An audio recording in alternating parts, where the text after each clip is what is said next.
और अपने स्वरूप में रहने का अर्थ है आत्म तत्व में स्थिर रहना।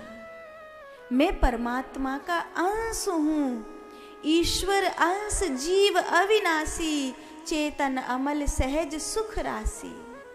मैं सुख की राशि हूँ, मैं दुखी कैसे हो सकता हूँ?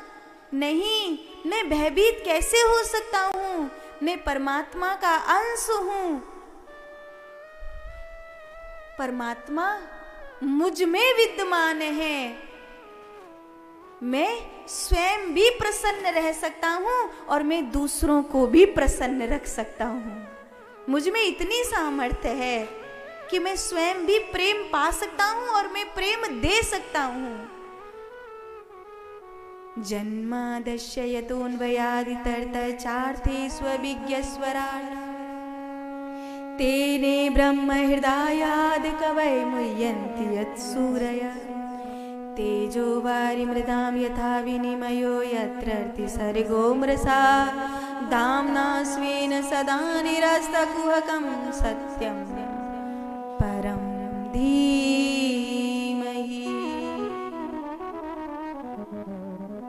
धीमहि शब्द का अर्थ होता है हम सब मिलकर नमस्कार करते हैं, हम सब मिलकर जिनको भजते हैं।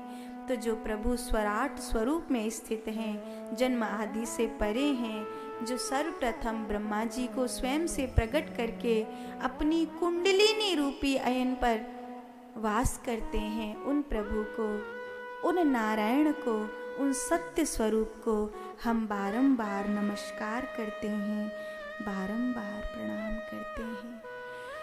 बोलिए लक्ष्मी नारायण भगवान की।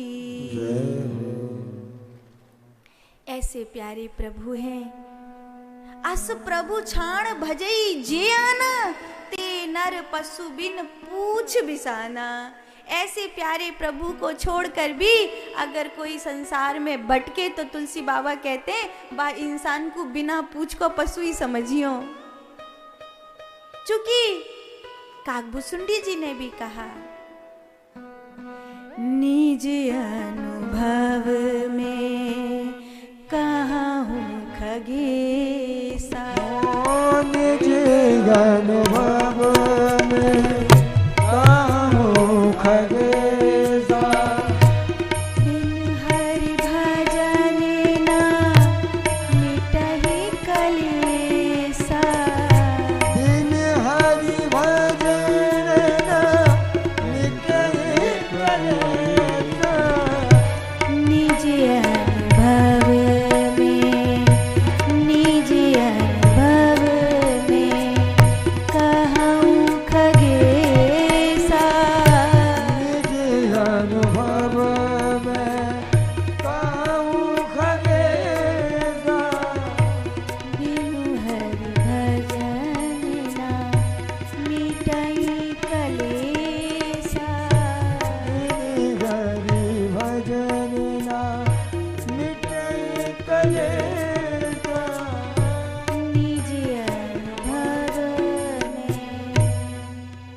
काकभूसुंडी जी कहते मैं मेरा अनुभव कह रहा हूँ कि बिना भगवान के भजन के जीवन का कलेश मिट ही नहीं सकता।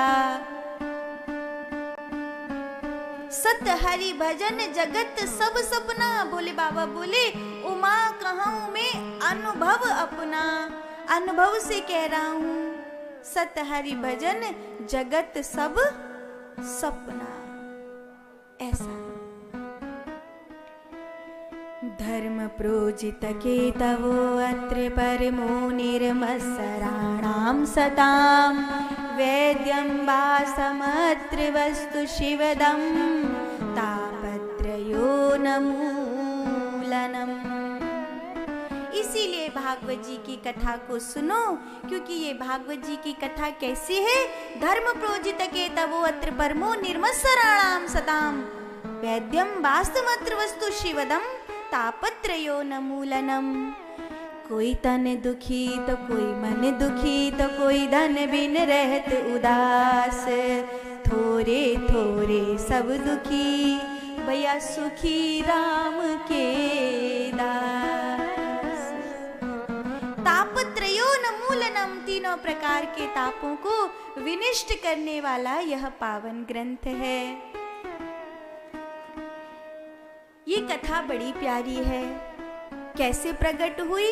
निगम कल्पतरोरिगलितं फलं शुकमुखादमृतम् अमृत द्रव्य संयुतं पिबत भागवतं रसमालयं मुरहो रसिका भुवि भावुका।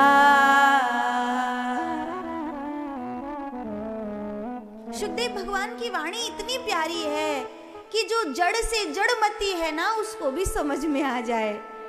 और कभी कभी बहुत बड़ी बड़ी बातों को जो सहज समझा देते हैं, उन गुरुओं के कारण बहुत सारे ऐसे शिष्यों का कल्याण हो जाता है जिनको बड़ी बड़ी शास्त्रों की बात समझ में नहीं आती थी, क्योंकि बात तो ज्ञान की ही है, लेकिन मेरे पल्ले पड़ जाए,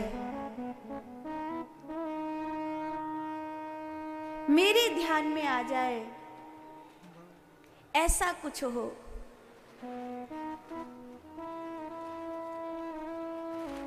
तो सुखदेव भगवान जो हैं वो इतने प्यारे हैं, इतने सहज और सरल हैं कि इतनी सरल भाषा में समझाया। शुकमुखादमृतम अमृत द्रव्य संयुतम पिबत भागवतम रसमालयम। परीक्षित उसे पी गए और अब हमें भी श्रुणुत भागवतम रसमालयम नहीं, पिबत भागवतम रसमालयम, हमें भी पान करना है, हृदयस्थ करना है, कंठस्थ नहीं करना है, हृदयस्थ करना है। भगवान को तो हृदय में बिठाया